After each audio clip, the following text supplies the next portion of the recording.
लोकसभा के चुनाव खत्म हुए तो अब विधानसभा चुनाव के लिए सियासी दंगल की शुरुआत हो चुकी है। महाराष्ट्र इस सियासी दंगल के लिए सबसे बड़ा सबूत बनकर तैयार हो रहा है। महाराष्ट्र इन दिनों सभी राजनीतिक दलों के लिए राजनीतिक अखाड़ा बना हुआ है। हर दल महाराष्ट्र की सत्ता को अपने पास खींचना चाह रहा है, लेकिन सभी दलों के लिए ये इतना भी आसान नहीं। राजनीतिक हलचल कितनी तेजी से बढ़ती जा रही है, इसकी एक झलक महाराष्ट्र में देखने को मिलनी शुरू हो गई है। दरअसल एमएनएस प्रमुख राज ठाकरे ने राज्य में अब अपने उम्मीदवारों का ऐलान करना भी शुरू कर दिया है।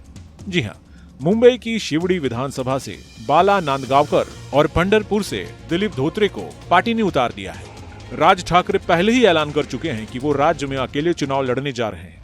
ऐसे में महायुति के साथ महाविकास अघाड़ी की टेंशन अब दोगुनी हो गई है, क्योंकि राज ठाकरे की पार्टी अगर चुनाव मैदान में अकेले उतर रही है तो ऐसे में ये मुकाबला अब त्रिकोणीय होने के कगार पर है।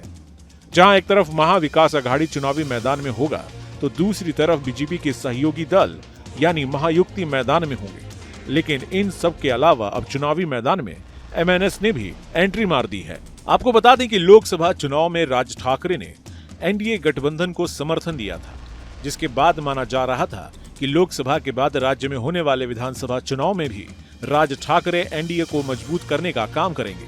लेकिन अब राज ठाकरे के इस ऐलान ने सभी राजनीतिक दलों को हिलाने के साथ ही बीजेपी को टेंशन में डाल दिया है।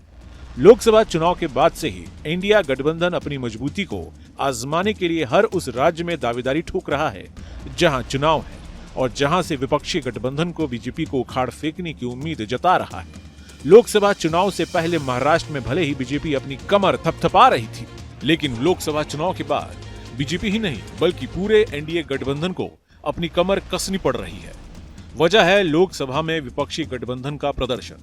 ये प्रदर्शन इस लिहाज से भी खास है क्योंकि राजनीतिक तरीके से जो राज्य सबसे ज्यादा खास माने जाते हैं, उन राज्यों में गठबंधन ने बीजेपी को दरकिनार करने की हर कोशिश भी की, जिसमें वो काफी हद तक कामयाब भी रही है। यूपी हो या फिर महाराष्ट्र हो, दोनों ही राज्यों में बीजेपी के सहयोगी दलों को इंडिया गठबंधन से कड़ा मुकाबला मिला है। इसके साथ ही महाराष्ट्र में समाजवादी पार्टी कांग्रेस के गठबंधन वाले महाविकास अघाड़ी के साथ मिलकर चुनाव लड़ने की कोशिशों में जुटी हुई है। बीजेपी पहले ही महाराष्ट्र में लोकसभा चुनाव के दौरान झटका खा चुकी है। इंडिया गठबंधन ने महाराष्ट्र में बीजेपी समेत सहयोगी दलों को 17 सीटों पर ही रोक दिया।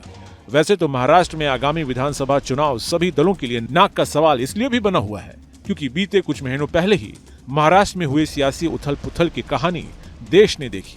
उसके बाद अब विधानसभा चुनाव में हर दल और हर दिग्गज नेता की साख दांव पर लगी हुई है। महाराष्ट्र पर सभी की नजरें टिकी हुई है। एक वजह यह भी है कि महाराष्ट्र में विधानसभा चुनाव में ज्यादा समय नहीं बचा और इसीलिए सभी दल अपने अपने गणित के हिसाब से नेताओं और जनता को साधने की कोशिश में जुटे हुए हैं। अब देखना होगा कि महाराष्ट्र की राजनीति में क्या कुछ होता है, क्योंकि हाल ही में शरद पवार और एकनाथ शिंदे की मुलाकात की तस्वीरें भी सामने आई थी। उससे पहले शरद पवार अजीत पवार से भी मिल चुके हैं, जिसके बाद बीजेपी लगातार महाराष्ट्र की सियासी हलचल पर नजर रख रही है। हालांकि राज्य की सियासी तस्वीर पर अभी कुछ भी कहना जल्दबाजी होगी। अब देखना होगा कि राज्य की सियासत में कितनी करवट बदले जाएंगे। Bureau report, news nation. News nation अब व्हाट्सएप पर खबरों के ताजा अपडेट के लिए न्यूज नेशन के इस क्यूआर कोड को स्कैन करें।